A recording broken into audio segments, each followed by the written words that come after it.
દેવ દિવાળી નિમિત્તે ઉકાઈ 500 ગાર્ડન ખાતે આવેલ મંદિરમાં બાબા ભોલેનાથનો સુંદર શણગાર સજાવી મહાઆરતી સાથે મહાપ્રસાદીનું ભવ્ય આયોજન કરાયું હતું, જેમાં અનેક ભક્તોએ લાભ લીધો। આપણે બધા મનાવીએ છીએ તે દિવાળીને નાની દિવાળી અને દેવ દિવાળીને મોટી દિવાળી કહેવામાં આવે છે। આ દેવ દિવાળી નિમિત્તે સોનગઢ તાલુકાના ઉકાઈ ખાતે આવેલા પૌરાણિક શિવ મંદિરે સુંદર શણગાર સજાવી ભવ્ય મહાપ્રસાદનું આયોજન કરવામાં આવ્યું હતું, પરંતુ હવે આ મંદિર ભાવિક ભક્તો દ્વારા નવનિર્માણ થાય એવું ઝંખી રહ્યું હોય તેવું મંદિરને જોઈને લાગે છે। તાપીના ઉકાઈ 500 ક્વાર્ટર SRP કોલોનીમાં આવેલ ભવ્ય મહાદેવ મંદિરમાં દેવ દિવાળીના રોજ ભવ્ય ભંડારાનું આયોજન કરવામાં આવ્યું હતું, જ્યાં ભાવિક ભક્તોનો મેળો જોવા મળ્યો હતો।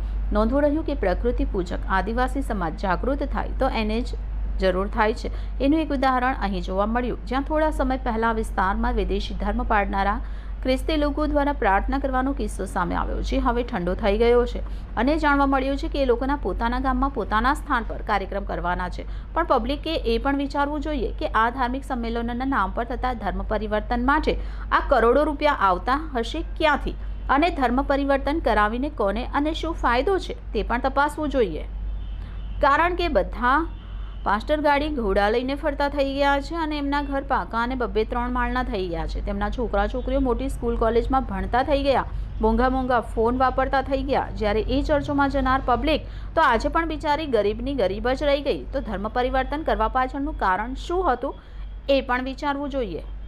Reporter HR Kokani city gold news Tapi.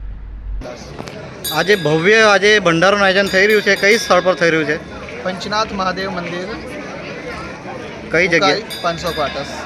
જી મહારાજ, આજે જે ધર્મનું રક્ષણ કરવાનું વાત આવે છે, જ્યારે આપણા યુવા પેઢી છે એ ઘણી પછાડી છે, એના વિશે આપ શું સંદેશ આપશો? યુવા પેઢીને હું એવો સંદેશ આપું છું કે જીવનમાં આગળ વધવા માટે આધ્યાત્મિકતાની જરૂર છે।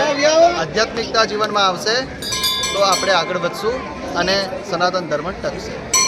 જે અધર્મીઓ દ્વારા આપણા જે હિન્દુના યુવાઓ છે એનું જે માઇન્ડ ડાયવર્ટ કરવાનું કામ ચાલી રહ્યું છે, એના વિશે આપણે શું કહેવા માગશો?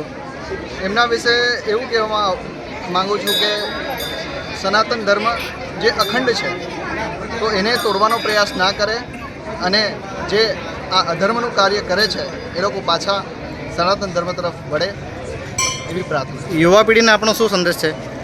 યુવા પેઢીને એટલો જ સંદેશ છે કે યુવા પેઢી જે આપણું સ્તંભ છે, જે આપણે આગળ વધશે અને આ આપણી જે પરંપરા છે એ અવિરલ ચાલતી રહે, એના માટે એમને હું શુભકામના આપું કે એ લોકો આ કાર્યને આગળ વધારે।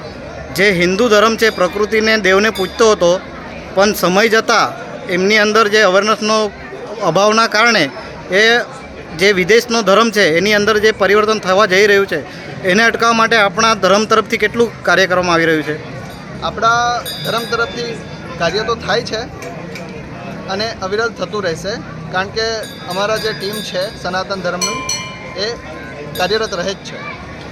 મહારાજ, આપણા ધર્મમાં જે પ્રચાર કરવાનું કાર્ય છે ખૂબ ધીમી ગતિએ ચાલી રહ્યું છે, એવું તમને ના લાગે?